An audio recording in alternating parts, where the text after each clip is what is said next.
Good morning, everyone. How is everyone doing on this fine Thursday morning? Hope y'all are doing well. Good morning, Mr. Ed Durbin and Mr. TC Blades.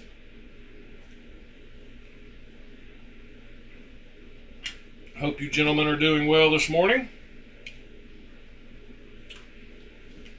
I've been up all night again, which is not surprising on my days off.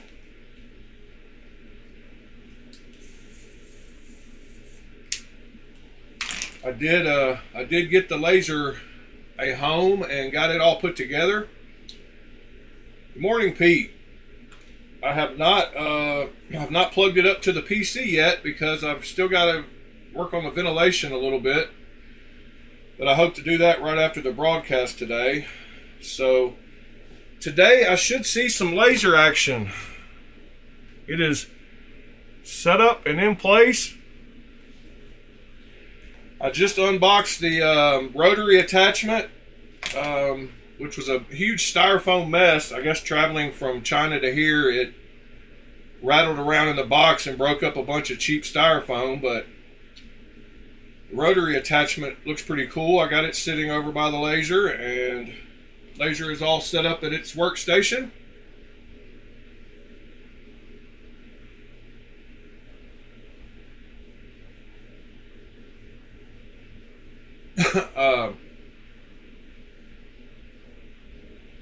So yeah, that was cool. I also did a little bit of organizing and got a place for all my knife bags to live. So now I don't have to have them all strode all over the place. So anyway, last night I carried this all night and all day yesterday. I'm loving it. As you can see, it's got some tape, box tape lines on it. Morning, Mr. Ron Crow. So I carried that most of the day, and let's see. This fell out of a case, and I found it laying on the floor. And this is another weird knife that I didn't think I would like until I got it in hand. And it's one of the most comfortable knives ever.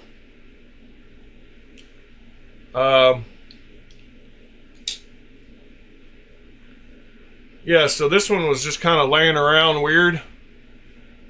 I thought I'd throw it out there.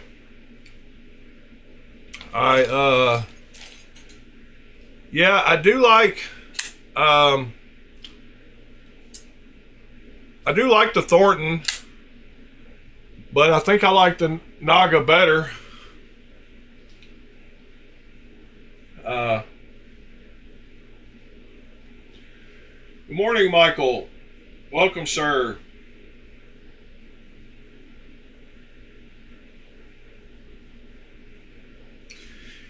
Yeah, the Naga is nice.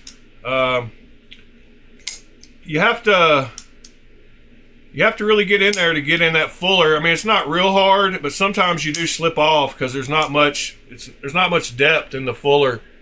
It's kind of flush, actually. Not much of a hole at all down in there, but those little lines help a little bit. And as long as you get down, down at the edge of the blade, it works pretty good. So let me start off by showing a couple of pictures here. This is, give me just a second, let me get the Discord open. Good morning, Nick. You got your Evo on you again today, Mr. Nick?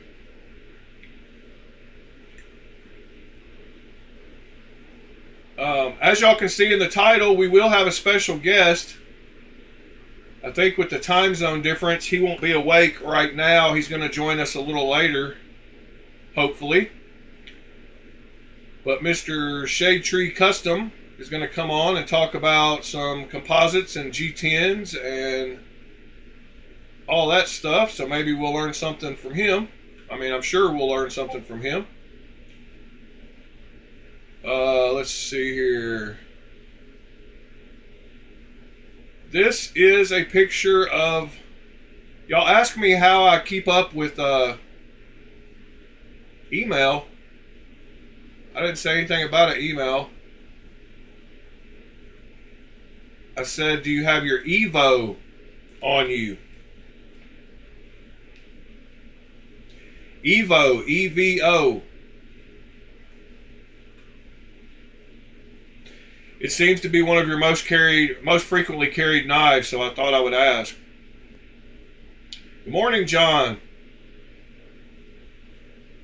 But somebody asked me how I was able to find my knives and keep up with them. And it's mainly because of all these cases right here. So I've got all the cases pretty much labeled with what's in them, and I can just grab the case I need. And so those are all my cases except for my 4 hard shell cases, and I think there's 298 knives in those hard shell cases, or somewhere pretty close to that. So that is the way I keep up with my knives in those cases. And then this is the laser in its home in front of the air conditioner. I've got to get my inline fan and filter to where it's going against that front of the grate so it sucks it outside. So that is a picture of the laser.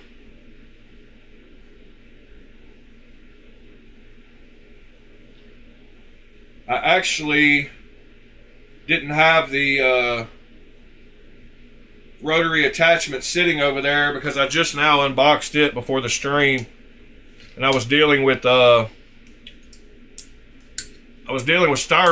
going everywhere. So I sat it over there by it though, and it looks pretty high quality. It's still got some styrofoam on it, but it looks decent quality for a rotary. So it came with its own driver board that I guess interfaces with the laser so it knows where it's at. Still got styrofoam issues.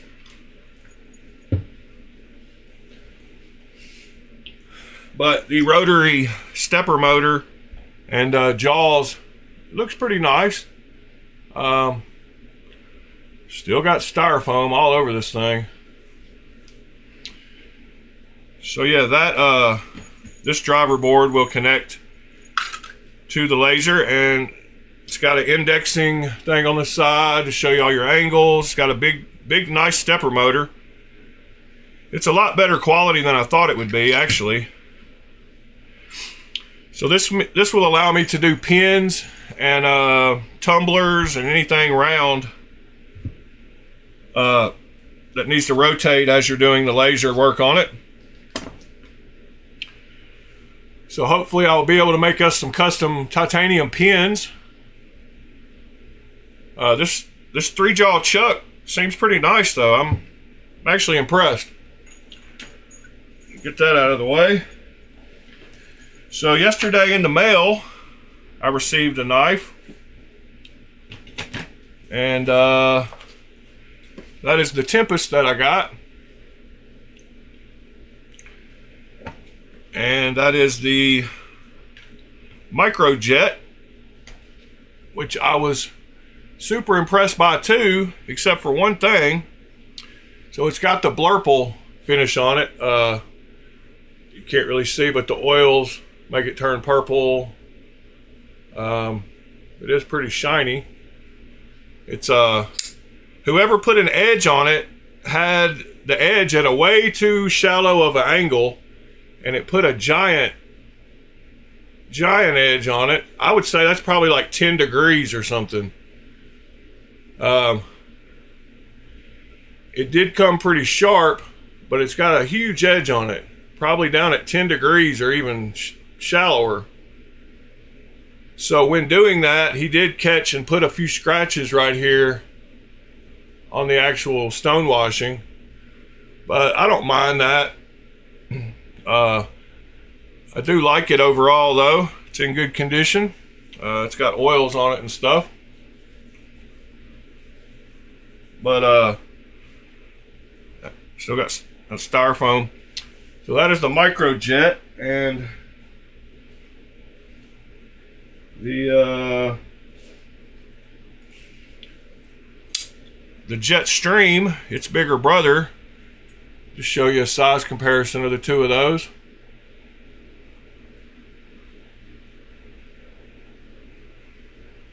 They look very, very similar, just different sizes. So that's cool. Action on it is great. Super smooth. Yeah, so I'm happy with that.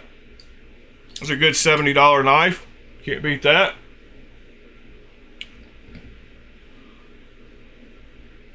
Mr. William got his, Mr. William. I just read, good morning, Mr. William is what I meant to say. Mr. William got a cool medal from a friend yesterday. It's a rotating military medal. He just shared it with me. It's super cool. And I believe if we go back to the Discord,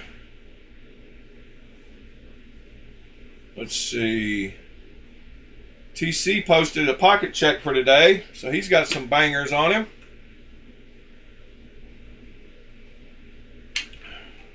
Lots of color going on in his pocket today. And there's what Mr. Ed had during the night. A couple of nice Tucsons. I don't have that bottom one, but I would like that bottom one. I'm usually more of a top. No, sorry. Oh yeah, I didn't even show how this fits in the hand. I don't even know why I said that. Silly statement. Yeah, so this thing is a definite 3.5 finger knife for me. My fourth finger wants to slide off the end of it when I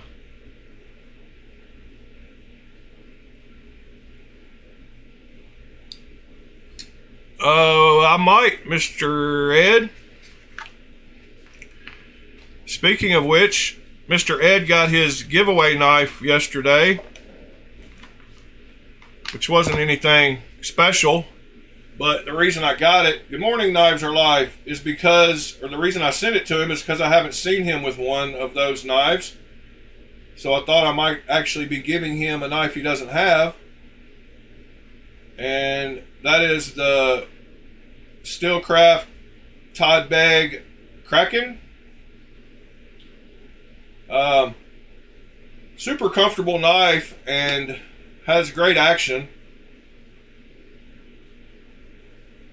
So that was the giveaway knife. I finally got around to sending it to him. I never took it apart because it was new to me. I've got another one myself, but it's supposed to have the IKBS. I'm pretty sure he probably took it apart and knows whether it has loose bearings or caged bearings. But it is super smooth.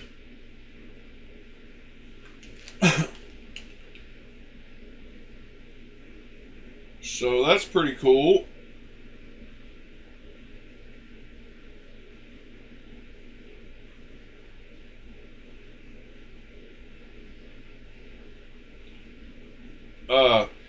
Trying to talk on, man, I can't talk and type at the same time.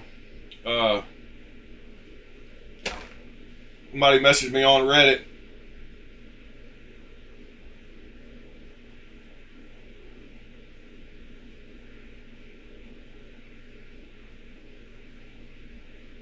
Oh, okay, good. Yeah, I was hoping it didn't have just loose bearings. I believe the original does. Let's see, what else? I didn't have anything else for the channel.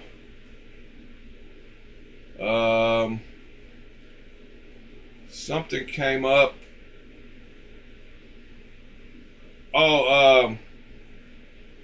So next week, our buddy, or some of y'all know him, Pocket EDC Mods on Instagram, the guy that does the Zerblasting, is going to come on video next Thursday. And hopefully we can get Mr. Laser Perfect Customs to come on and show us some stuff too. Looks like TC is still working on his fixed blade. Did some cool modding to the spine and has got his scales looking good. That's super cool.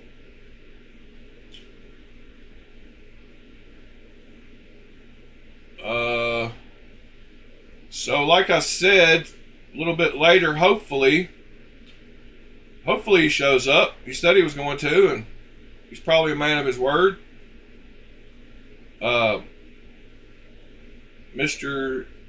is this not showing up? Oh, I see. So Mr. Shade Tree Custom is going to come on and show us about composites and G10 and talk about, hopefully, teach us a few things about how to make your own. I saw a post the other day on Reddit, funnily enough, where a guy made his own micarta out of blue jeans, just an old pair of blue jeans. I think it was in knife making, and it turned out pretty good. I was super impressed. Let me see if I can scroll down through here and find it really quick. But I thought that would be something cool to do myself, would be to make your own blue jean micarta, literally out of blue jeans.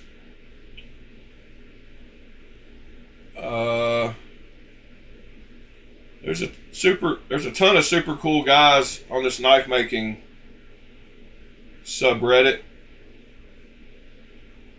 so I wouldn't be surprised.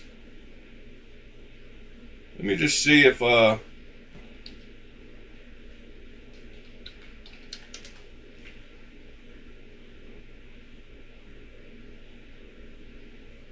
let's see, new.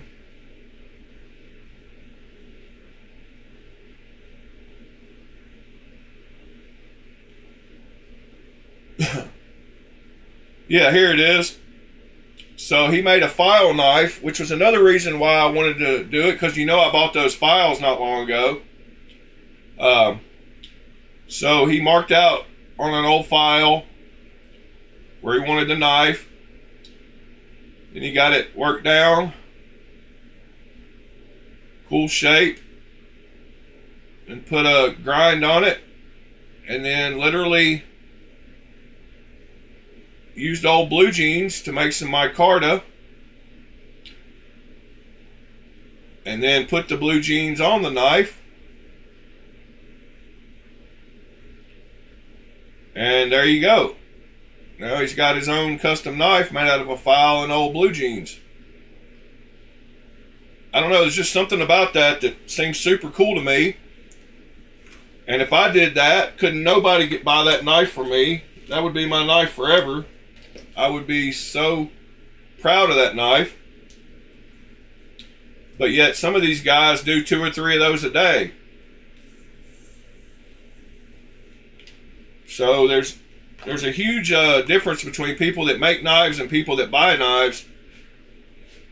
And I'm sure some of these knives don't mean anything to this guy, but it could, but if you've made 100, then I guess they take away,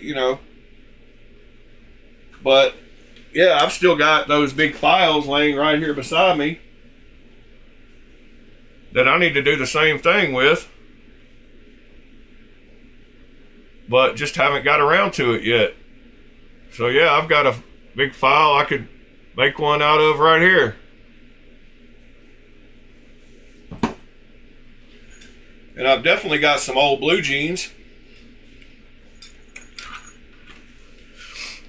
Do any of y'all have any of these little cheap file things? I've got a Work Sharp field sharpener that I keep in my car.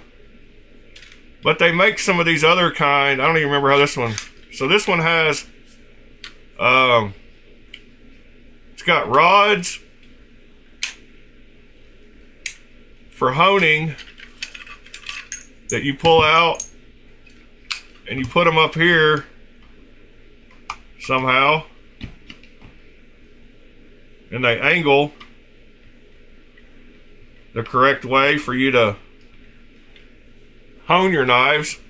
And then it's got a diamond plate on this side. And I wondered if any of y'all had any of these that you could suggest to other people. I believe this one also, when you close it, it's got a place, one of those terrible carbide sharpener things, which ruin your knives. But yeah, I don't know where I got that from, probably AliExpress. But the Work Sharp field sharpener, everybody should have one of those. I think I keep mine in my car because it's come in handy tons of times.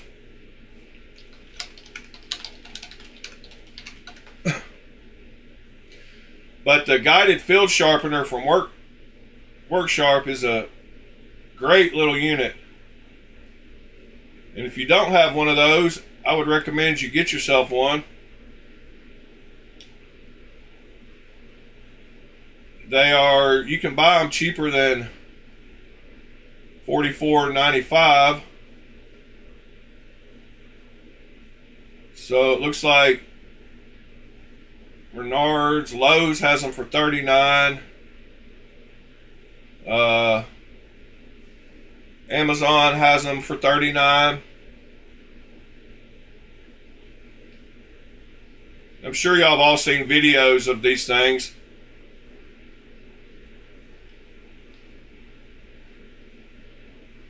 Sharpening stages and built-in angle guides allow you to restore your blade edge quickly, consistently, and easily. The compact size makes it portable so you can stay sharp on your next outdoor adventure. Like other work There's a YouTuber products, that, the guided good morning, field sharpener Fred. is packed with features. There's a YouTuber that has done quite a few videos with one of these sharpening knives, from completely dull to sharp, 5 minutes. To restore a dull blade, begin with the coarse diamond to repair any damage. But if you're not good with angles, it's got the guide built in there for you to get a good 20-degree angle on it. To do so, rest the blade on the guide and push along the abrasive. And it works pretty good. After 5 to 10 passes per side, use the fine ceramic rod to hone the edge for another 5 to 10 strokes. Finally, polish the edge with the leather strop. It's even got the angle for the leather strop part. To sharpen serrated knives, nest the beveled side on either the small ceramic rod or the fine side of the large ceramic rod. Push and pull back and forth for several strokes per serration. For TC, let's see a link for a generic one that has all those features. After 5 to 10 strokes, progress to the fine ceramic. Share a link to that, TC. Finish the edge using the leather strop. The guided field sharpener can sharpen a wide array of camp, shop, and garden tools. I'd like to get one. A few passes on the fine ceramic will quickly restore the beveled edge of scissors. Fish hooks can be resharpened on the ceramic rod using the fish hook setting. Oh yeah, it's got a fish hook thing on the ceramic rod too. And axes can be sharpened using the coarse diamond. It's in the comics. Oh, broadheads Temu? can not only be sharpened, I didn't see it. but can Sorry. be assembled using the internal wrench. Oh dang, that is a clone, huh? Nice. Welcome to the workshop. I'm Kyle. There you go. And this is the guided field sharpener. The guided Whoops. field sharpener is a The full video's surface still playing sharpener somewhere. ideal for sharpening on the. But yeah, thank you, Mr. TC. So yeah, grab one of those to throw in your car. It's on sale from $102.70 down to $8.39. Which to me seems like a heck of a deal. Now I'm going to share that link over in the links channel. Except I'm going to take out all this crap and hopefully just shorten the link. See if the link actually works.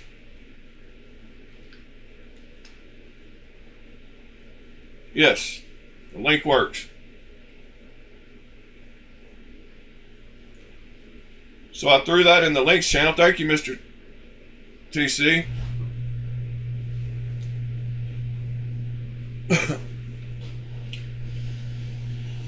I'm definitely going to buy the 2-pack probably just to have a couple of extras. And like I said, I threw the link in the Discord. Let's see.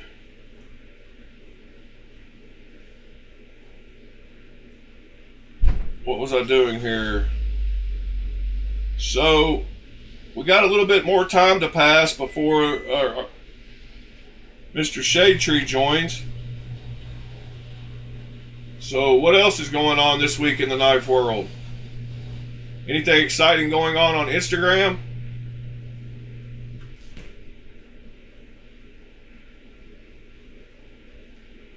Any more drama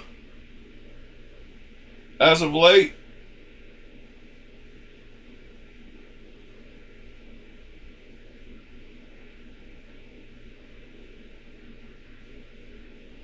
So there's only 6 of those sharpeners left. So get in on it.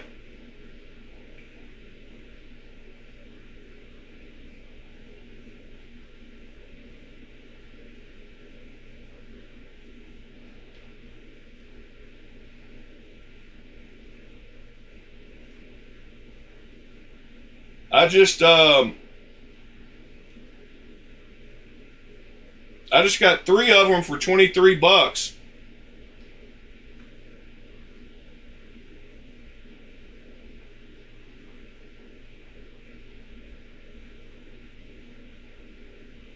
And somehow I had a credit on Temu.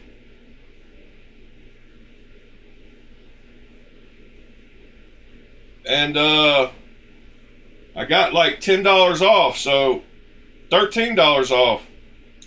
So I just got 3 of them for $11.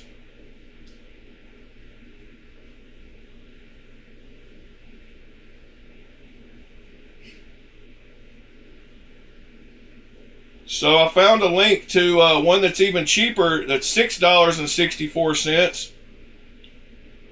So let me share that also. Copy link. Paste in the Discord. So here's one that's $6.64. I will show that one.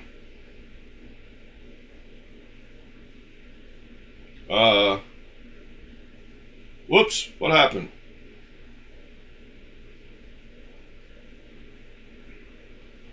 Type of aquatic animal. Oh, it's only goldfish. Fruit nearest to the pear. But yeah, these are $6.64 and look like the same thing. So there's a link to those too. The Field Sharp guided clones, 3 of them for $10.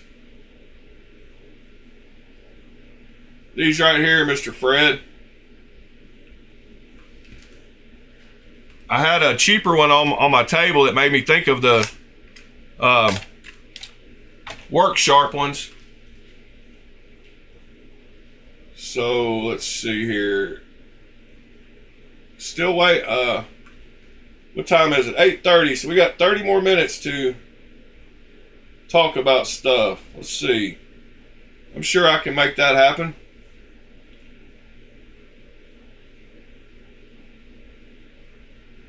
John, I'm not sure if AliExpress has those, but I'm sure they probably do. You want me to try to track them down for you real quick? That'll take a little bit of time. Let's see.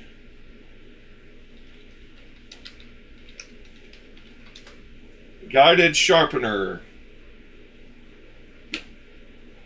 Let me do the reverse image search. Let me copy this image. Go over here, go to the top, and paste that image. And yes, they do. So looks like $5.79 is the cheapest ones I see. Wait, these show $1 right now. Oh, this is a welcome deal. So if it's your first purchase, you can get one of these for $2. But after you log in, the price will change. But I will share that as well. So we got a bunch of options for those little things.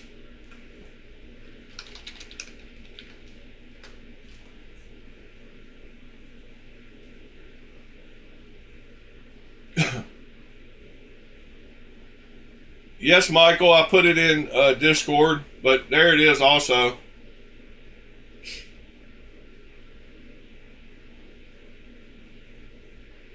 But those are very convenient to have.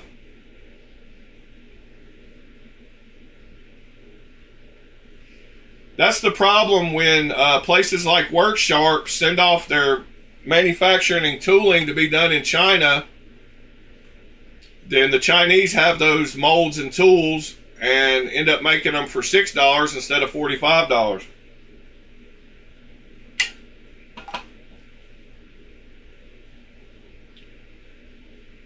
Is what it is. There's Mr. Knives or Lives post from an hour ago. It's like he just watched. It must be raining. Guess it's raining.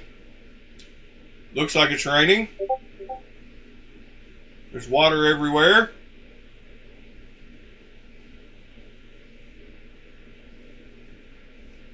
Here's a couple of pics of that knife Mr. Ed just shared.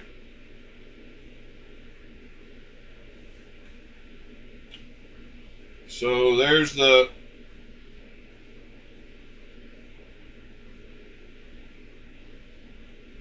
Quaking. And you wouldn't believe it, but the way that handle is shaped at the back fits right into your palm and really locks in. I wasn't sure about the shape either until I actually held it in my hand and felt that back part of the scales there lock into place. I can see him doing some cool photos with it with some Japanese kind of background. That's the red and black, kind of reminds me of Japanese a little. John, I have not set up my bench buffer yet. I have not done that. Did you get yours set up? I have not had a chance to do that.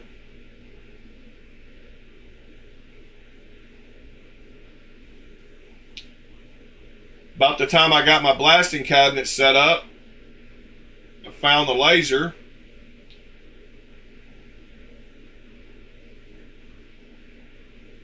TC, what's going on with all the cases there, buddy? Are you reselling them? Or is that just all your cases?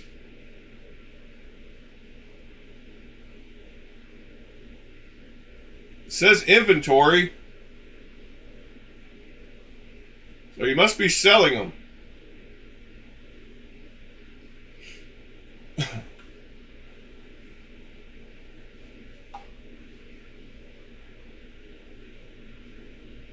Mr. Knives or Life has got quite a few banger knives.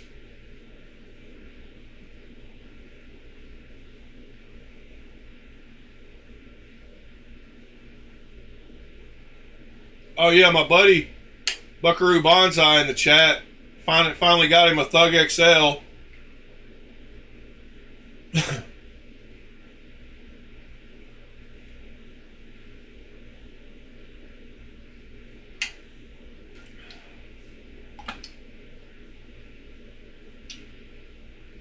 That's an awesome knife too. The Thug XL.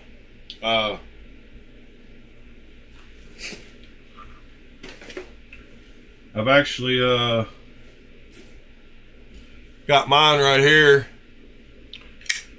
But the finish on this knife is just awesome with the hand brushed satin on it, on the blade too. Like, that's one of the coolest things about this knife. But I had posted mine, and he's been looking for one for a while, and he finally found one last week. And it's a good size knife. I can get all 4 fingers on it. I think Ed said he had a carbon fiber one.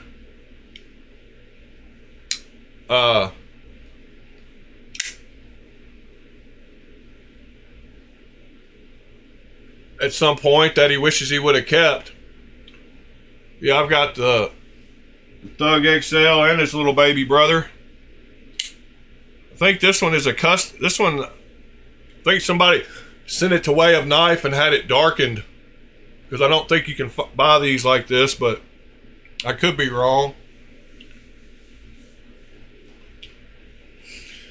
Mr. Ed said we could go look at his Instagram. Please look at my Instagram too. Okay. Yes, sir. I don't know why yours didn't pop up on my feed. I'm following you. Oh, it's just because you haven't posted in a little while, I guess. There's that barber that our buddy did the lasers to. Laser finish on.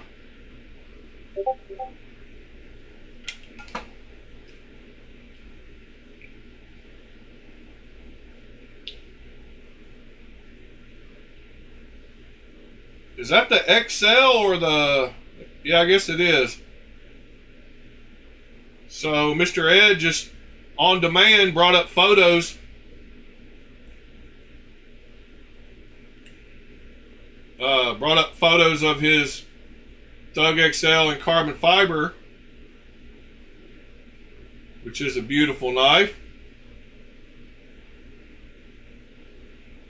Yeah, that hand rub finish and looks great everywhere, especially with Ed's great photos.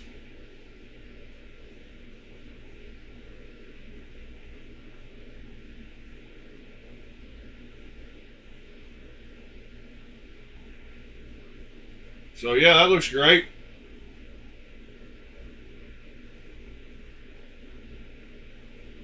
The antiquing, the copper color looks really good with that carbon fiber.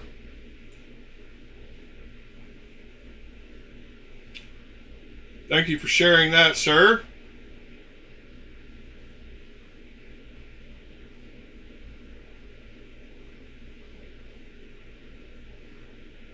What is that knife? Midgard's Messer Yivi.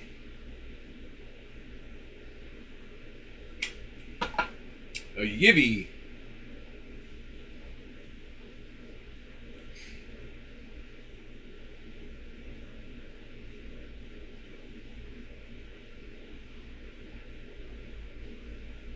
Alrighty. That one, I don't know. So the Brat and those G10. I know I showed it yesterday, but I'm just intrigued by the more G10 integrals that are coming out. And the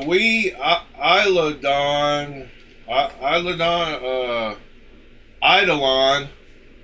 So this is the other one that I have coming in. I think it should be delivered today. But there's just something recently that has intrigued me with G10 integrals. And I don't know. The cool thing about the Brat is it's a button lock. And I did check out, I was trying to figure out how they did the mechanism, and I figured it out. So there's one screw on each side, which kind of ruins the aesthetics of an integral, but that's how they had to do it with the button. So there's a screw on both sides. As you can see, there's one on each side. And they have a little skeleton frame that goes up in the G10 that you can see in one of these pictures. You can see it right up in there. So you take those two screws out, take the pivot out, and that whole little section will slide out with the button in it. So that's how they got around making an integral button lock. I'm not sure if the button goes down far enough to clear the scales or if the button screws out before you remove it. But you can see the little skeleton frame they have in there at the front little section up here. And that's what that screw on either side is holding in place. So yeah, I thought that was pretty cool. I haven't got it yet. It should be coming in soon. You can see the frame sticking out the bottom there on that picture also. But there seems to be quite a few integral G10 knives coming out as of recent. The Brat and the Wii, let's see. Real Steel.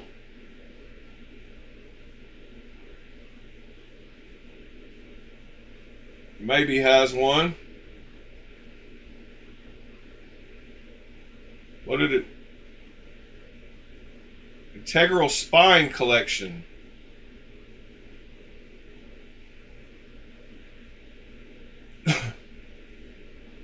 Huh. Integral.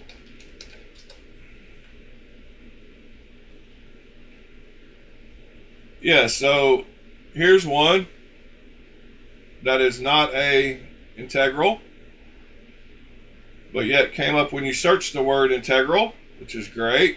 Love that.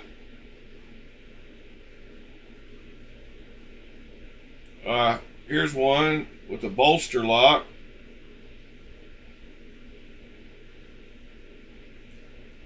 I don't know why they don't fix their search system, because all I searched for was integral.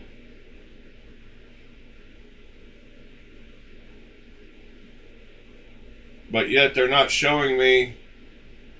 Okay, that one is. Is that a $99 integral? I don't see any screws. Oh, there is one screw at the back, but that's for the clip maybe. No, that's not an integral.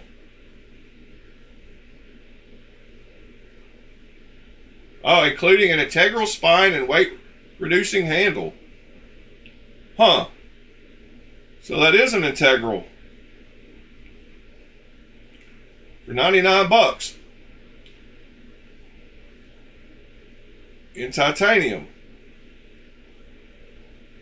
Let's see if there's any, let's use our little get it thing and see if there's any promo codes available for that knife to make it even cheaper.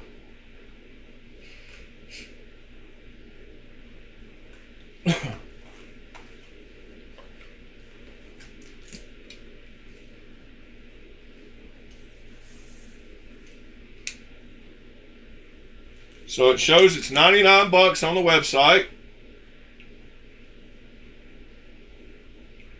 Let's see if any of these codes work.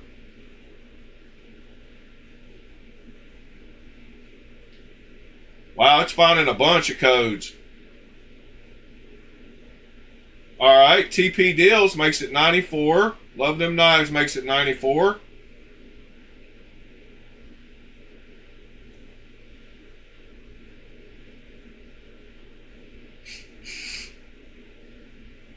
So it looks like the 5% codes are all that's working right now.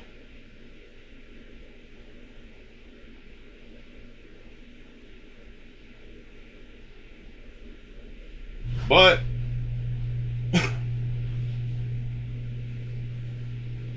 Pete had the exact same idea as me.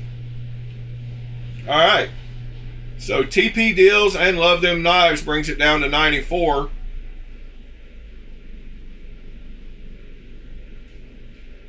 So that's a cool little tool to be able to use.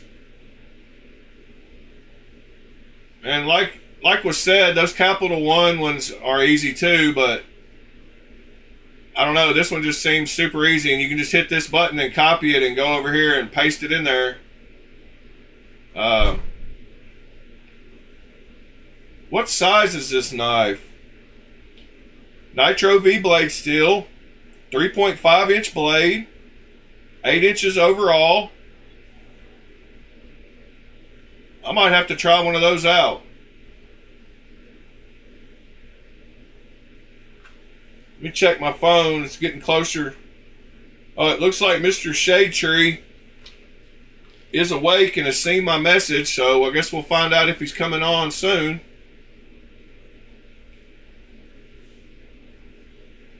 I've got the camera thing brought up, so if he does pop in there, I should be able to hear him. I'm not sure what he's going to talk about or want to show us or be able to show us, but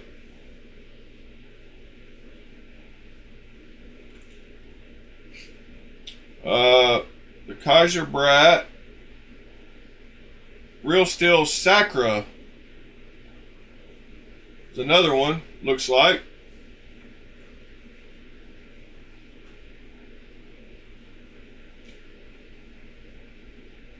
Okay, so that one was a, let's see, K110 steel.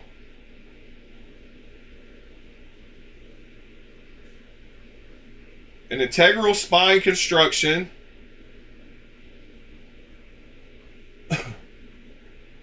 $62. And they don't really have any pictures of the back of it.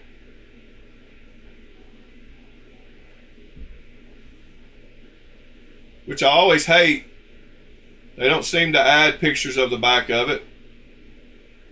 There's a cool jade one that you could dye any color you wanted.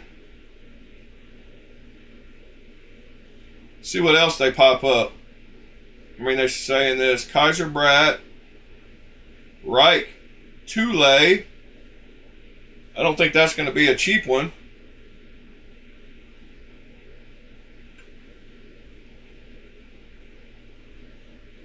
$150 is not bad. They do show the back of it. Just something about the look.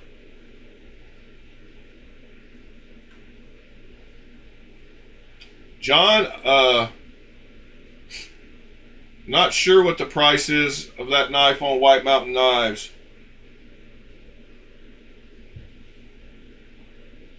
I don't even remember what that knife was. The Perix. Perix. Or if they even have it.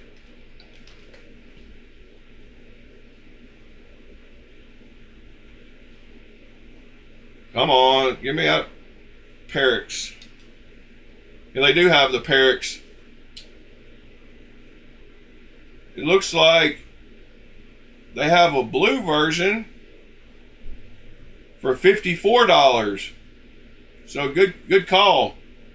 You add it to cart and go use my code Alchemy10 and it should be $54.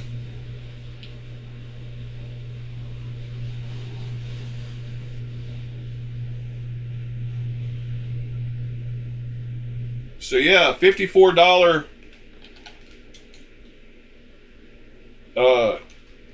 integral. Oh, that's not the titanium version.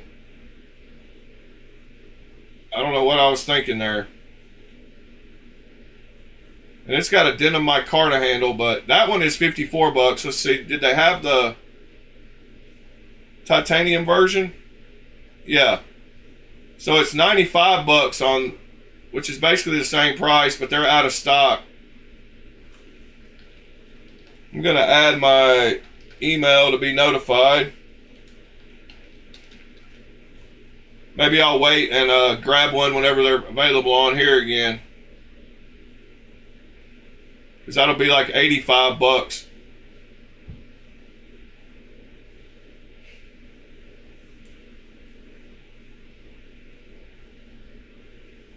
We're getting close to 9 o'clock, so hopefully maybe he'll come on sometime soon. Let's see what else was suggested. Somebody said those Mercenary.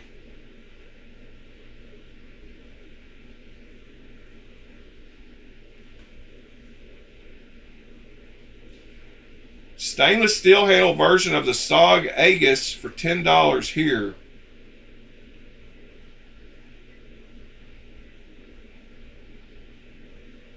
Is that really an integral? I see way too many screws for it to be an integral. I don't know why that was posted.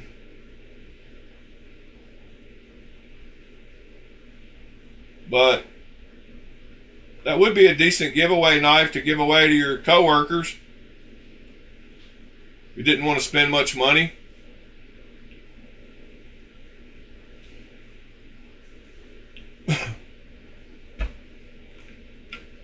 TS-142, Kaiser Brat.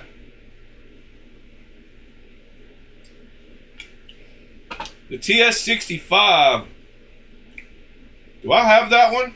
Is that the carbon fiber one that I got? I can't remember what the number is on that one. Or is that one I'm missing? Which one is the TS-26 or TS-6? Yeah, that's the one I got from Arizona Custom Knives.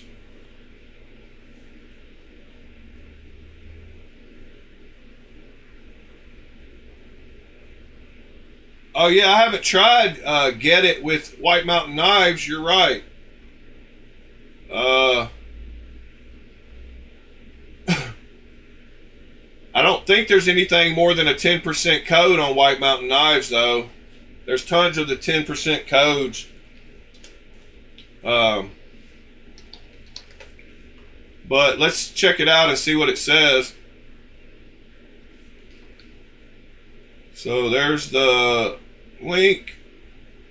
Let's go back to the main page, paste it.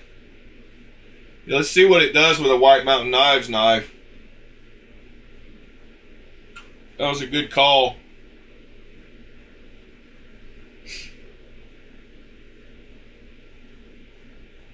Wonder if it'll find my code.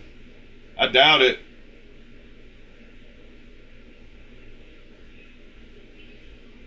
We found Dark Water, Spy Dad, To the Point, EDC with BD.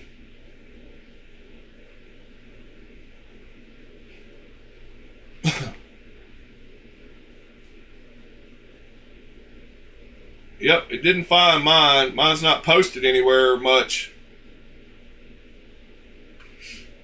Let's see if the 10% codes are the cheapest.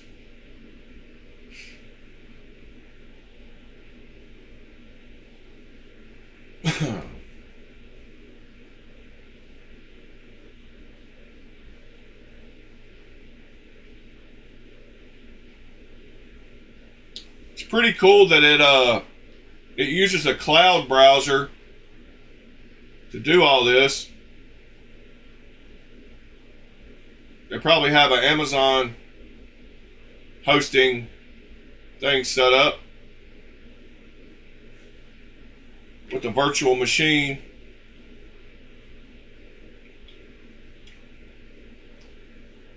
All right, start verifying. This is taking forever.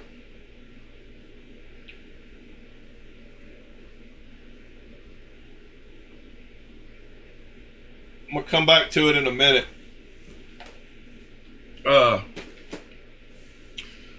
Let's see, what else is going on with knives today?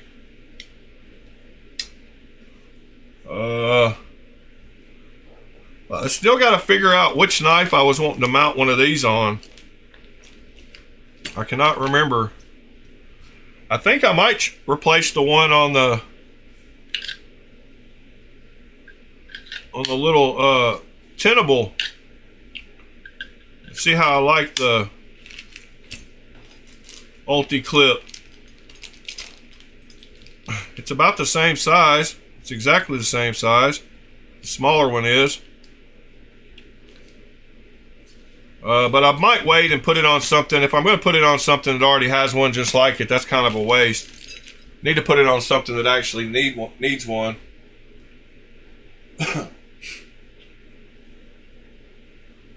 So it is testing all these. Still going down through here.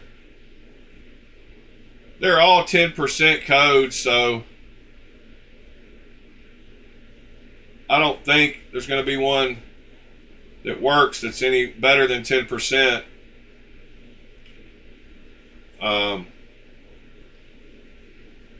There's one down here that says sell 20 and then 25% off of Tucson and 20% off of Kaiser for Memorial Day, but that one probably doesn't work.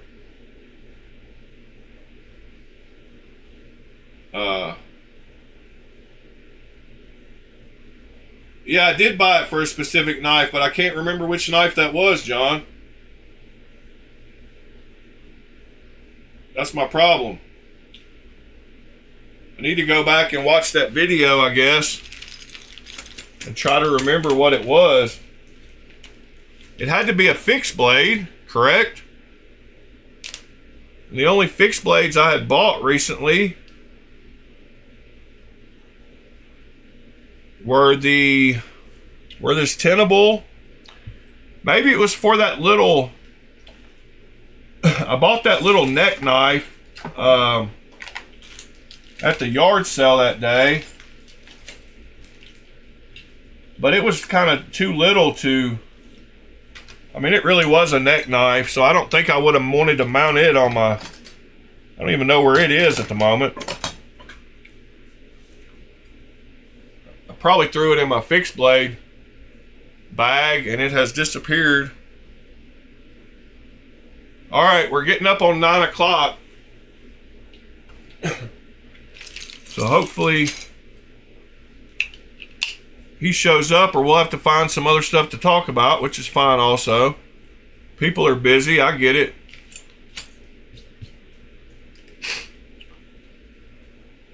It wasn't for the Vastid, so that's another one that I've gotten recently. What is this knife? Oh yeah, there's that little black. That was just laying off to the side too.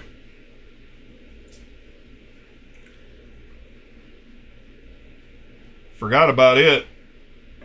Forgot about Dre. I need to put the need to put this one back in my good case. Aha, there's a spot for it. Yeah, that knife turned out good for a $20 knife. You can't have too many knives, John. We've established that. The action on this thing is sick too. Like it just drops closed. Let's see. All right, it's 9 o'clock. Where you at, buddy? Oh, he says just about to hop on. cool. We're waiting on you. All right, good. He just messaged me and said he's about to hop on. So while we're waiting on him to show up here for just a second, I'm going to look over here in this pile and see if I can figure out what knife I was wanting to put that on. I thought I laid a few fixed blades over here. No, I did not. I was doing a little cleaning up around here last night and I found my other box of boxes. I've got a bunch of those now. I've got a box of boxes. Oh my goodness. And then I got a pack of boxes. So I've got boxes covered for a little while, as you see.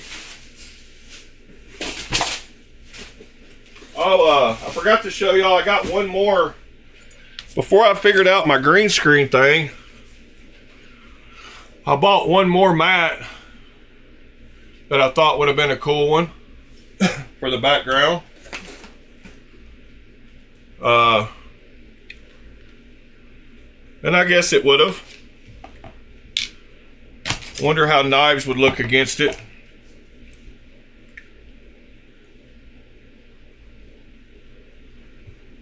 I guess they look okay. It's kind of a small one, so I would have had to zoom in.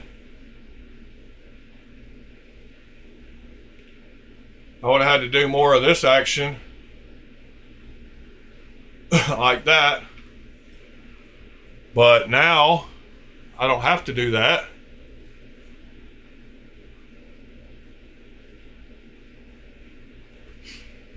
I can just do whatever I want. So that's pretty cool.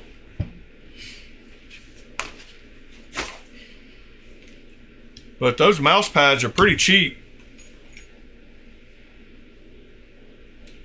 It's weird looking at my green screen, because all I see is this right here. It's not very it's not very appealing to me when I'm just looking at my knives. But it looks a lot better when I turn on that filter.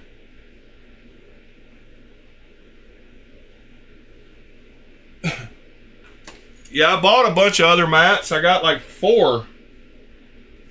I've shown most of them. The Back to the Future one.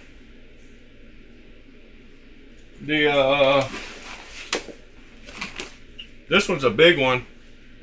And it's a Japanese background. It looked pretty cool. And it's so big, it's got 2 sides to it over here. Like this is a giant desk mat. Like it's big. I got those 2, and I got that purple one I just showed. And then I got, let's see, what else did I get? Oh yeah. I got this other, oh no, that's my old one. Pretty sure I got one more, but I don't see it at the moment. Here's the OG.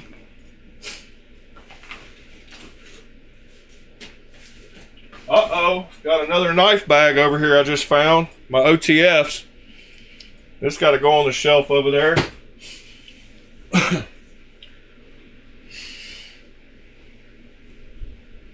Yeah, I need to wash these.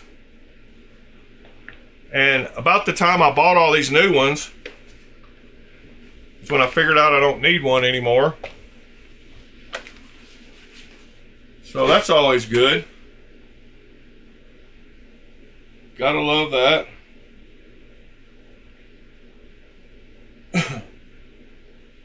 I've got to resize some of them too to where they fit on the screen right, because some of them are not 16:9 like that one.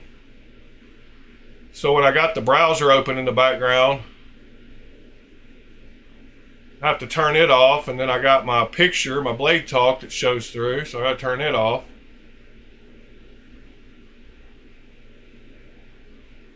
Oh yeah, I got that black and, no, the other one I'm missing is the black and blue one with the triangles. The 3D Rocks ones was one of these. And that par handle is green, so it looks see-through, which is kind of wild. You see, like that one, I need to make it where it's 16 by 9. I don't know why I have the cat ones.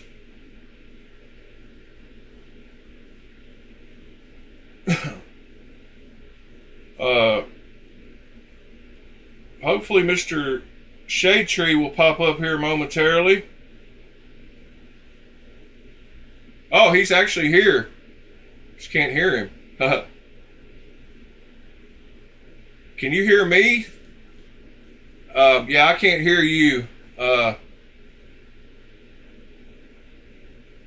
If you go down to the mic at the bottom in the browser, I think it, no, that'll just mute it. There's a video and audio settings under your camera there somewhere that you can change the audio source. Yeah. Oh, yeah, there you go. Oh, can you hear me? Yes, sir. Oh, perfect. I don't know what I did, but it worked. That's great. Yeah, awesome. Hey, Chip, how's it going? Good. How are you, man? I'm doing pretty good. Let me get you brought over into video. I don't usually show myself, but, you know, we're just going to be asking you some questions anyway, so Okay. it's not a big deal. But all good. But let me get you added over here. Let me see. Copy. Let me get you brought in. So the video you're seeing in the web browser is what is actually going out over the internet. So so you'll be able to, like, my hands right here, like that's the stream that's going out. So yeah. So you'll be able to see yourself here in just a second when I get you added here. Let's see. Browser. Guest. I don't have this set up because I don't do it very often, but it doesn't take but just a second. Hold on. Yeah, of course. Take your time. Let's see. I think that'll do it, and then make it bigger. And I think you are there now. All right. Here we are. Okay. Yep. So we were just curious. We try to learn something on Thursdays. We all learn from each other. If I don't know something, I ask them, and you know, I try to pass on the useless knowledge I've acquired to, you know, over to them. And they saw me live at Blade Show, and I showed your table, and we looked at your website a couple of times, and we were just kind of curious about the process it takes on making composites and G10s and stuff, and how messy it is, and how could a regular person do it pretty easily, and do you need any kind of special presses or? Not really. So I'm just using, my press is off the shelf hydraulic press. It's a 20-ton bottle jack press from Harbor Freight. So it's super simple. That's like the besides my tile saw, that's the most capital that I have in the shop there. But the process is pretty straightforward. Basically, I cut up some fabric, you know, like burlap, coconut fiber, any fabric that you really need to use, and then I cut it into the sheets and wet it out in epoxy. I layer it up about as thick as I need to go for whatever I'm making. So as far as epoxies go, do you just use just a regular two blend AB clear like people use on tables and stuff, or? Essentially, so I'm using an Aeromarine epoxy just because I want to use the highest quality epoxy that I can, because we're using it for tools, for knife handles. So right. I use marine grade stuff is usually built to last outdoors and weathered. Exactly. Yep. So it's got to be that UV resistant. It's chemical resistant. It's heat resistant. So you know, some of the best epoxy that we can reasonably use to make these knife handles. And so after you wet out all the layers of fabric and epoxy, I have these G10 plates that are about an inch thick that I put all my laminates in between, and then I squish it down in the 20-ton press. and after about 24 hours, it's all cured up, and I pull it out and process it, cut it up on the saw. So, how big of pieces do you make at a time, like normally? So my biggest size that I can make is a 12 by 18. I usually go a little bit over just because I want to be able to cut it down to a 12 by 18. Right. So usually my sheets end up maybe like maximum 14 by 20, and then I cut it down to sell a 12 by 18. So you don't make like a big sheet and then cut them down into your smaller pieces. You make them, per size, and then you just trim off all the excess. Yeah, kind of. So I always shoot for that 12 by 18, and then I'll cut it down to what people need from there. But yeah, the 12 by 18 is kind of my standard size. That's the biggest that I can do, and I can't really do smaller pieces just because of the way that my process works. I would need to squish those in between the G10 plates, and if I go smaller than that, the layers of fabric kind of squish out and spread out in the press. So I got to stick to kind of that 12 by 18. That just seems to be. Do you have a border that you set the plates in? Like do you have a frame around the outside of the plate so that stuff doesn't come out, or you just have the plates? It's just the plates, yeah. So it's literally just the plates. I squish in between that, and then I have kind of an epoxy trap that I made out of. I kind of have to rebuild it every once in a while out of just cardboard, so it funnels the epoxy into a little trap in the bottom, and so when I squish it down, all the excess epoxy just kind of it runs off, and I collect it into like a garbage bag below the press. Yeah, and then I noticed you also did one with some shredded money. So is that process? Do you just kind of mix that up with the epoxy and kind of just lay it in there? And so I should say that I have two different presses. So the one is for the flat laid stuff, like most of my burlap and the coconut fiber. I also have another box that we kind of came up with, and that box is made out of micarta. And we kind of fabricated it together with my dad. And so when we make the thick laid stuff, the shredded money actually is an entirely different process. But if I were to make shredded money in the press, it would have to go in that box so that I can get a little bit more consistent blocks out of it. If I were to just throw... in fact, I used to do this. I used to wrap shredded money in fiberglass cloth so that it wouldn't squeeze out like you're imagining in that flat laid press. But now we have that box that we kind of throw a bunch of stuff into and wet it out in epoxy, and it has a more consistent, defined shape to it. Okay. But the shredded money that you're talking about is a little bit different now because we have the G10K that we made. It's a G10 style product that we came up with about this time last year, and that one is much closer to like casting, if you will, where we have a mold and we mix up epoxy and then kind of just sprinkle in whatever additives that we're putting in. For example, maybe the shredded money or mica powder, and then that gets poured into just a little mold, and then it's put into a pressure pot. So we have a couple of different products that we're doing a few different processes on. So do you have like a vacuum pump? Yep, it's a vacuum pump. That pulls the air out? Okay, all right. Yeah, traditional vacuum can. Yeah, I've used one of those for another purpose at some point in my life, but we won't get into that. But all right. But when you're making extracts from stuff, you use those vacuum chambers too. Oh yeah. Yeah, it just pulls all the air out.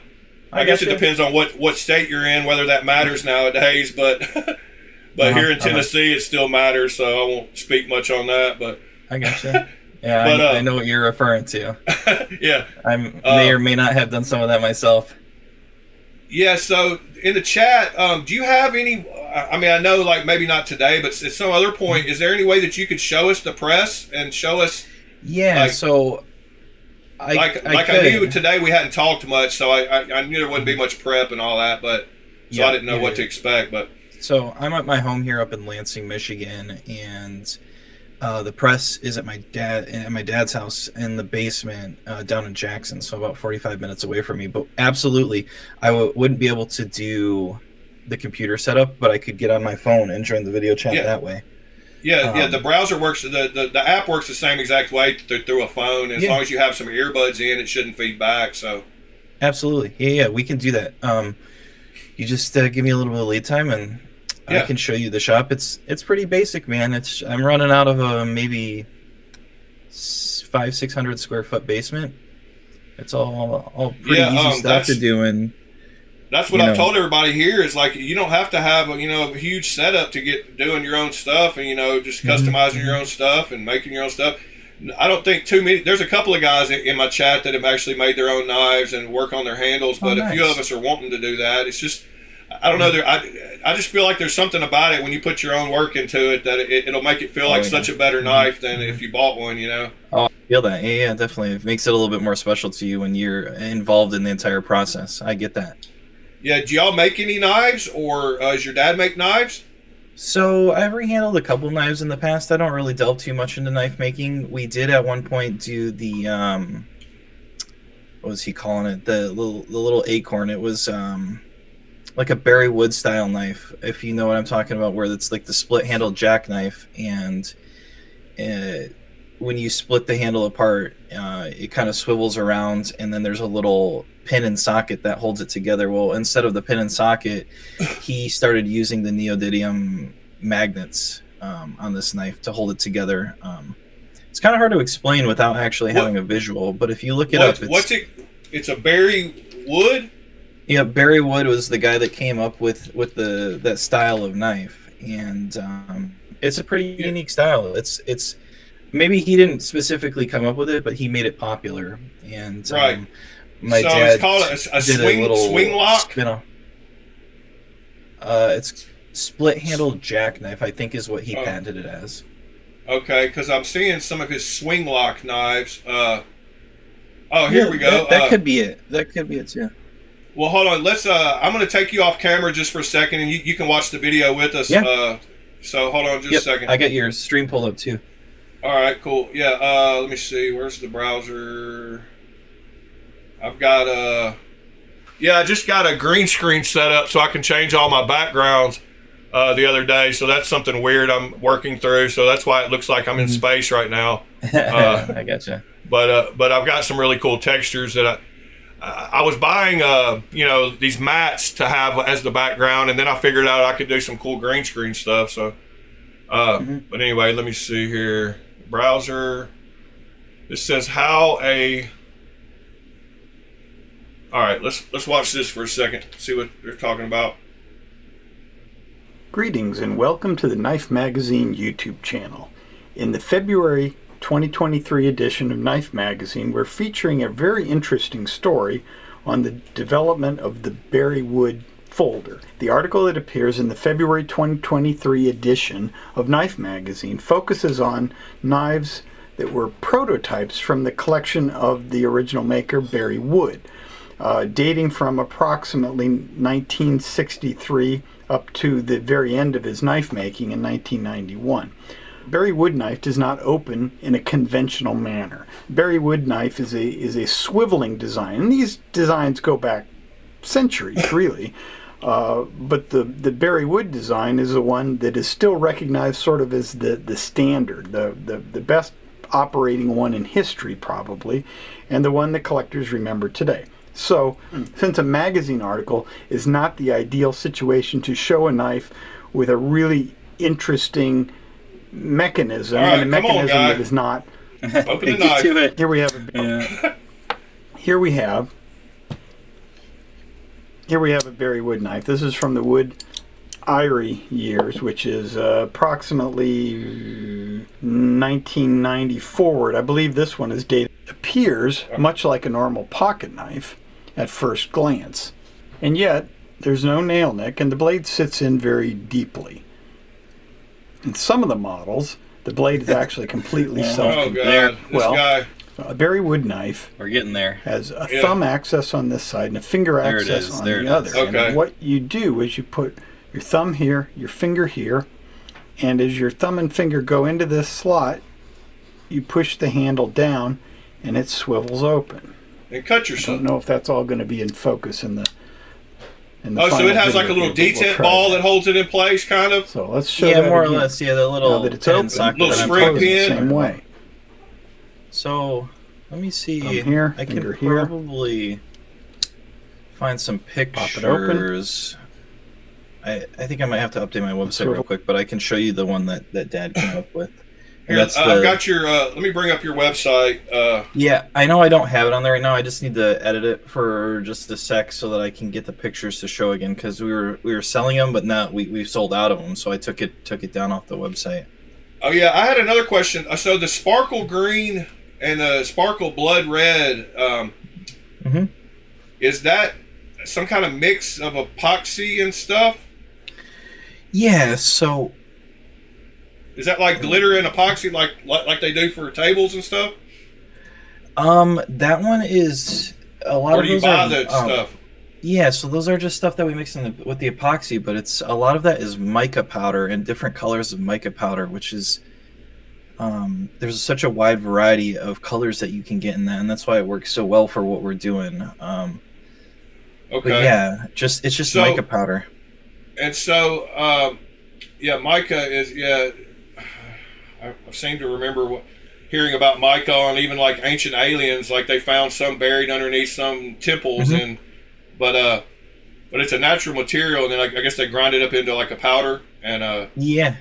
I don't really know exactly how they get there, but and so when stuff is called G10, is there a specification on what it has to be G10? so G10, as I understand it, is basically just fiberglass or resin that's reinforced with fiberglass, and a lot of the times, like for example, the G10 plates that I'm using to press my laminates in between is a monostrand G10, so it's just one super long piece of fiberglass filament or kind of wire, and they just spool out a bunch of wire and wet it out in epoxy and make a plate out of it. And so, but it can be really any type of fiberglass. Like the fiberglass that we're using in our G10 is just powdered fiberglass. But that fiberglass increases the strength of the material exponentially when you mix it in there. It creates kind of a crystalline structure in the epoxy to really make it much more durable and chip resistant and so on. And then some of the stuff like where you, I guess according to how many layers you put of different colors and materials is how you get the different patterns as you start shaping a handle. Well,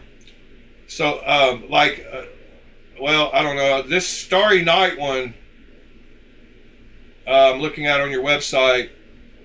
So is that due to different layers and different colors, or is that the product itself being that color? So the Starry Night's a totally different deal, and that is why we made that box that I'm talking about that we press in. And so that's basically what we do. Is it's similar to the flat laid stuff, but instead of laying down layers on top of one another, we roll burlap up into, I guess, kind of like a jelly roll, if you will, and then we stack these rolls on top of each other, and then we press it down after we've stacked all these rolls up. And when you get the product out, we're taking slices off of the end of that block, similar to what you would do with like Damascus steel. Okay, all right. Also, kind of hard to explain without actually seeing it, but when I get it will click when we do another stream and you can see it in person. And then, but you can do different colors of layers. So, because I've got a piece that's like orange and yellow, and it looks like it's different colors throughout it. So as you shape it, you would get different tones. Yeah. So but so you don't have to use when you layer stuff up. You don't have to use all the same layer. That would give it a little variety. Mm-hmm. Yeah. You can do any colors, any sort of stuff like that. And the cool thing about it is, it never turns out the same. It's a unique piece every time you make it. So One piece of Starry Night is not going to look anything like, well, I mean, it's going to look like it, but it's not going to have that same pattern. It might look a little similar, but each piece is just 100% unique. I can't really, even if I were to try and make it exactly the same, it's not going to come out exactly the same. Right. Yeah, so you can't like guarantee it's going to look like this or that, but you can guarantee it's going to look close to these colors or whatever. Of course. And then I noticed you had the glow. Was it glowtanium? Yeah, we call it glowtonium. Of glowtonium, okay. Yep. And I know a lot of people are getting into having the UV, stuff in their scales. They seem to like that. And the Starry Night had some of that in it as well, right? So the Starry Night does have glow in it, but it's not our glow product. That I'm buying eighth inch glow chips, and then in the middle of those rolls, when we roll up the burlap, I'm putting a line of glow chips, and then they kind of get rolled into the middle of those kind of jelly rolls, if you will. So this glowtonium stuff y'all are actually making yourselves? Yep. So the glowtonium is just another G10K product where it's pretty simple. It's resin, fiberglass dust, and glow powder. Cool. Three pretty simple ingredients. That's also incredibly easy to make. As long as you have the vacuum can to put it in, that would be like the most expensive piece of equipment you need to make something like that. You'd also need to make like a little mold to pour the scales into. But you mix all the epoxy with the powders in it and pour it into a mold and put it in the vacuum can, wait for it to cure, and it's done, man. It's super easy, and it creates an incredible glow product. I mean, we're making some of the brightest glow products that are out on the market right now, and it's certainly one of the most durable, because most people who are making just resin products aren't putting fiberglass into their resin, and the fiberglass powder makes such a big difference in the strength of the product. Right. Yeah, and I really appreciate you telling us this stuff. A lot of people get mad at me when I ask people questions about stuff because they think I'm giving away insider secrets, and I'm like, knowledge is out there if you want to look for it and learn. Yeah. And it's about having the fortitude to actually want to do it. I mean, exactly. And there's people that want to do it and want to do it as a business, and those are the people that that are lazy that just buy it from. So it's not going to affect somebody's business because you can know how to do whatever, but it's about actually getting out there and doing it. So I appreciate you explaining all that. Yeah, man, I've never been secretive about my process. People always tell me you should patent this process. I just tell them, lots of people are doing this and they've been doing it for a while, and there's nothing really patentable about this. It's not really I know it's a unique and we're doing something different and trying to stand out, but it's all common knowledge at this point. Like you said, you can get on the internet and you can look this up. Somebody's kind of told you how to do it somewhere along in there, and I just want to be helpful. And if you want to do this on yourself, man, be my guest. That's awesome. More power to you. Right. So were you able to upload a picture of that knife? I am working on it, and I am almost there. Well, I was going to say, if you can send it to the Discord, it's real easy. You don't need an invite for the Discord. You can post it on there, and I can show it on stream really quick. I got you. So the problem is I don't actually have a physical picture on my computer. It's like a product on my website that I've uploaded that I just and I've hidden it because we just have sold them all. I'm just trying to figure out how to get there. That's all right. Next time, whenever we do the actual showing, maybe you can show us one. Do you still have one? Does your dad actually have one that he could actually show us? Yeah, we've kept a couple. Yeah, we've kept a couple, and he also collects those berry wood knives. So we have, several of those sitting around too, in many different models. So I could get some of those out and show them off. Yeah, that's no problem. Let's see. I'm trying to think if there's anything else wanted to ask. Yeah, of course. So do y'all work with a bunch of other knife companies and send them material? I mean, I'm sure you do. That's your business. Oh yeah. Your portfolio page, is that where you show all the people that you've worked with? So that's not all of the people that I worked with. That's just some of the people that I've reached out to that I thought would, be good to list on my website because they're, good people and nice to work with. Right. But that's just like a fraction of the people that I work with. I sell to people all over the world, all over the United States. But yeah, some That's big awesome. names. Like I work with Bark River pretty frequently. They're another Michigan knife company. Okay. That's pretty big. I've done deals with drawing a blank. Some big names out there though. But yeah, Have you I heard can of keep- us? One of our members mentioned Skur Composites. Yeah. So I know Score. I don't know him personally, but he's doing some similar stuff to what we're doing. He does a lot of cool glow stuff and Okay. but yeah. Here, Yeah, no, I mean, I'm not trying to bring you on to talk about somebody else, but they did mention it in the chat, so I was curious. So he's focusing on some glow products.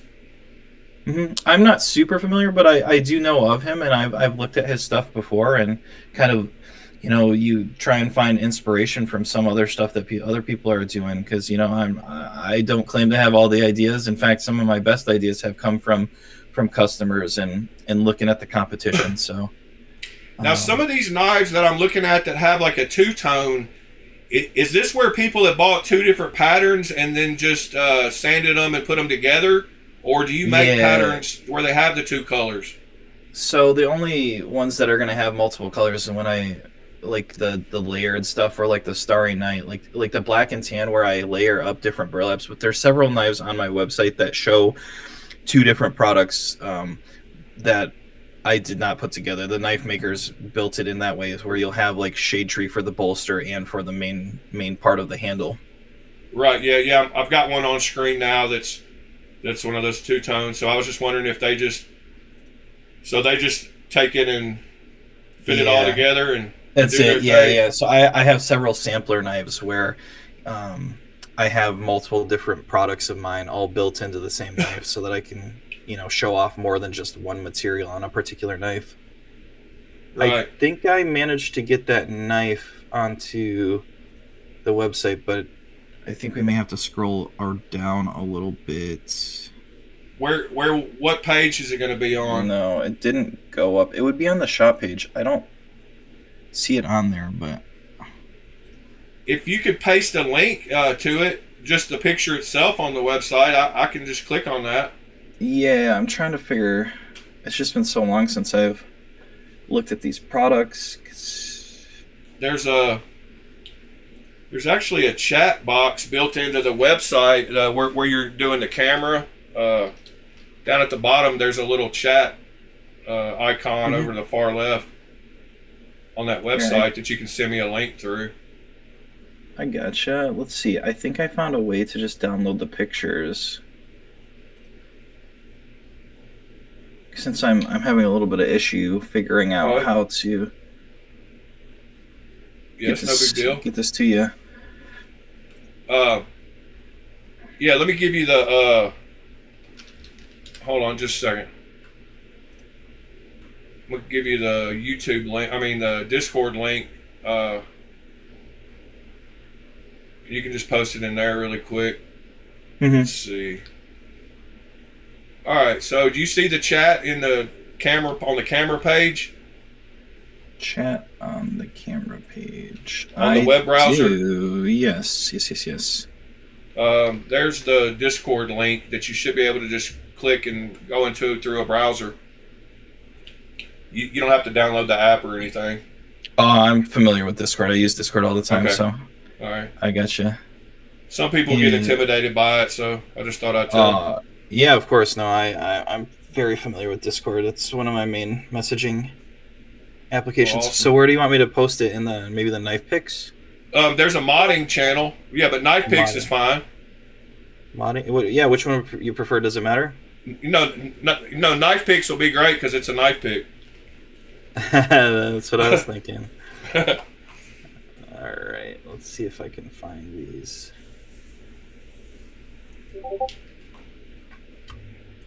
There you are.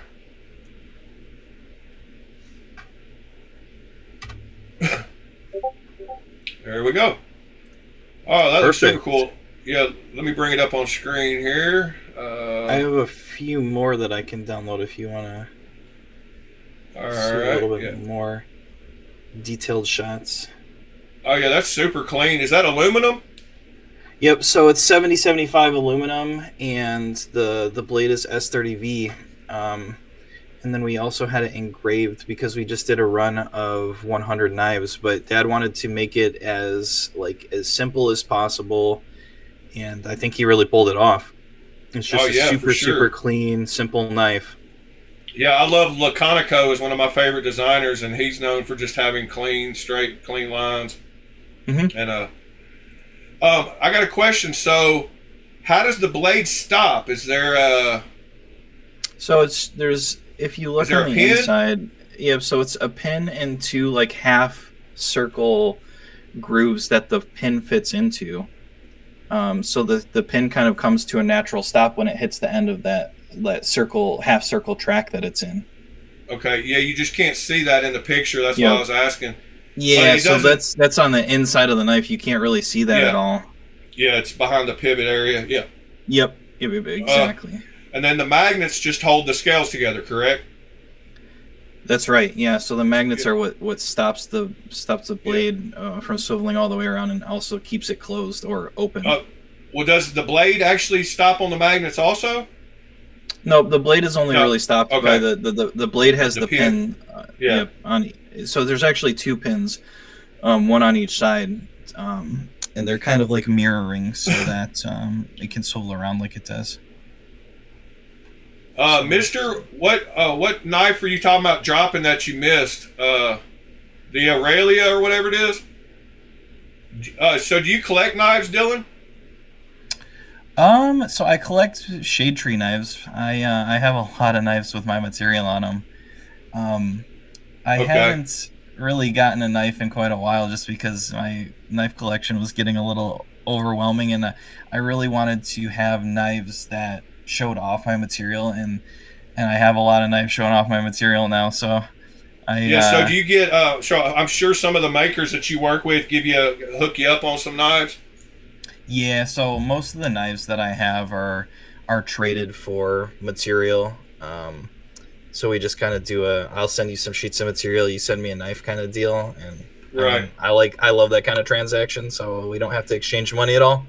Yeah, the barter system is awesome. Yep. I love that kind of stuff. So, in fact, many of my knives, and the majority of my knives, have been some sort of deal like that, where I'm trading material for knives. So is your dad going to make another batch of these knives? It's kind of hard to tell. Probably not. We took a while to sell all of these, and they didn't take off like we were hoping they would. But I mean, I can't say it's really out of the realm of possibilities. So if I were going to go try to track one down on like Blade Binge or Knife Swap or somewhere, how would I find it? So at this point, it's probably going to have to be like an aftermarket thing. We did sell, maybe a dozen or so knives to distributors, but at this point, that was years ago, and I don't believe those. That's what I was talking about. The secondhand market. So like Blade Binge is a place where people sell used, knives, and so is Knife Swap on Reddit. But what would the name of it be? So we were calling this the Maglock, Maglock.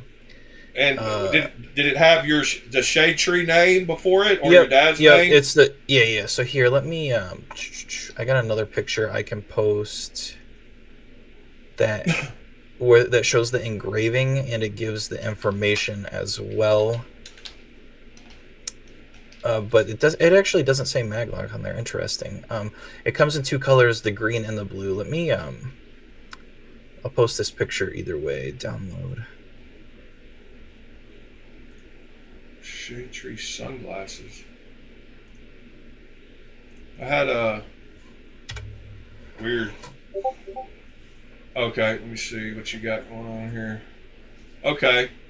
So that kind of just another picture to show kind of the engraving that we did, but yeah, Maglock is kind of what it's known by, and Dad, like I said, updated this this berry wood design instead of the pin and socket. He has the magnets, and that has caught on. We have a few other makers around, like Jared Ozer has made some of these maglock designs, and he still attributes the name maglock whenever he makes one of these knives. So maglock probably will come up with a little bit more than just our knives, but that's kind of the accepted name for what we're calling these knives now. Yeah, so I don't know if you could look at the screen again, but I just went on Knife Swap and actually found one for sale that sold Shade Tree Custom Maglock Proto, and it says the picture it has gone down off of ImageGur by now. This was 4 years ago. But it says this prototype, number 37 of 99, has a Janasong type pivot with a magnetic lock. Yep. But yeah, he said he paid $150 for it, and it was the last one Shade Tree had. Oh yeah, there you go. That's so cool, man. Yeah, it's news to me. We were selling 150 was kind of the going rate for those, and I use Knife Swap on Reddit a ton, and so okay. I just checked it out. But yeah, it's pretty cool. Neato. Yeah, that was pretty easy to dig up. So there you go. I didn't know. Oh yeah, here's a picture. So there's a picture of it on the screen. It's actually it's one of your blue ones. Yep. So that actually shows the magnet in that picture on the one side that holds them together. Oh, the other side. Yeah. Yeah, but you can see the magnet there. But, yeah, super cool. You know, man. Yeah, that's awesome. I had no idea that people were out there on the secondhand market selling them. Neato, man. Yeah. I just wondered what I needed to look up in case I wanted to try to find one. So I appreciate that. Absolutely. Well, Mr. Dillon, I appreciate you coming on today, and we'll plan ahead a little bit better, like when you might be, and it can be any day of the week. It doesn't have to be Thursday. So just anytime that you're down there, at your dad's and working and have your phone on you, which will be any time, you're welcome to hop on. Okay. But I mean, it is kind of early in the mornings, especially. Are you in Central Time or Eastern or? I'm in the Eastern Time zone. Yeah, I'm in Michigan. Okay. So, your 9 o'clock is my 10 o'clock, and frankly, I usually work nights because my wife works the night shift up at the hospital. So this is a little early for me. No doubt. I will make a special trip down there for you guys, man, and show off what I got going on. Yeah, that's awesome. I don't mind catering to that a little bit. So on the weekends, I go from like what would be 10 a.m. to noon time Eastern time on Saturday and Sunday. Okay. Yeah. And then on during the week it would be 9 to 11 your time. Okay.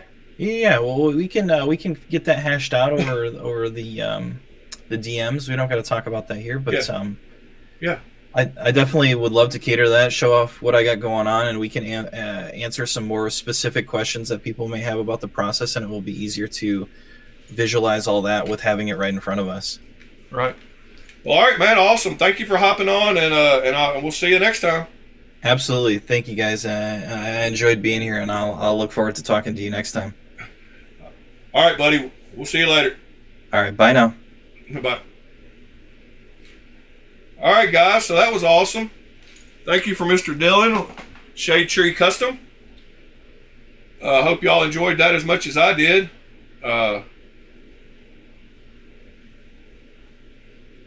Pete, maybe he's still in the chat. He said he had the browser brought up, so I do want y'all to check out his website. Let me make sure I've got that listed here. So it's just shadetreecustom.com. He had great prices on his stuff at the show, and the website prices seem fair. So yeah, go spend some money with him if you're looking at buying some materials. And I do really appreciate him hopping on.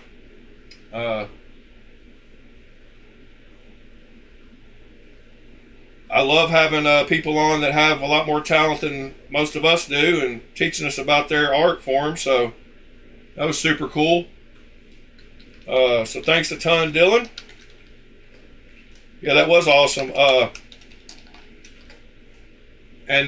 Yeah, so anyway, guys, y'all know me. I gotta always wind down a little bit.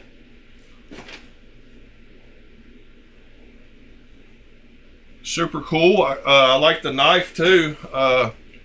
Y'all know me. I like my plain lines on knives, and I'm boring sometimes. Some of y'all like some crazy stuff, and I like clean lines. This is about as crazy as I go in shapes. Man, I need to wipe off all the tape residue. I hate tape on knives. Like, why does the gummy stuff on tape always seem to stick to the knife instead of sticking to the box where it was? But yeah, that's about as wild as I go.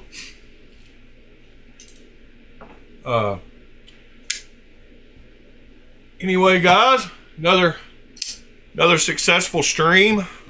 Appreciate y'all being here and hanging out with me. I'm gonna get the laser hooked up and try to get it working today. So I might have something to show y'all in the morning as far as a test piece or some test colors or something or another. I'm quite sure I won't get around to testing this rotary thing for a while, so don't know about it. Whoops. Gotta pay attention to my framing, but anyway, the laser and my rotary thing will be set up this afternoon, and I will get some titanium pieces and start practicing. I'm looking real forward to that. Hope all of y'all have a great day today. Mr. Michael, Mr. Dylan, Pete, John. Let's see, who else? Mitchell, Tube Surfer, Waylon, appreciate you, sir. Mr. Ed Jones, whoever that is, welcome to the channel. I guess you changed from Ed J to Ed Jones. Mr. Ed Durbin, Mr. Ron Crow. Ron Crow doesn't like my backgrounds. That's okay. Can't please everybody all the time, huh? This blue one is kind of bright. I like some of the woods I've got. That blue wood one, like that wood one looks good. Everything seems to stand out pretty good against it. It's still weird seeing those see-through knives. Like, that one doesn't do a see-through until I get it down here really close to the green, but it's pretty wild. Still got to get used to that. But anyway, guys, love y'all. Appreciate y'all. TC, you're still around, buddy. Thank you. Mr. Fred, Mr. Knives Are Life. JD, William, Nick T, appreciate you. And we will do it again tomorrow. Talk some more knives.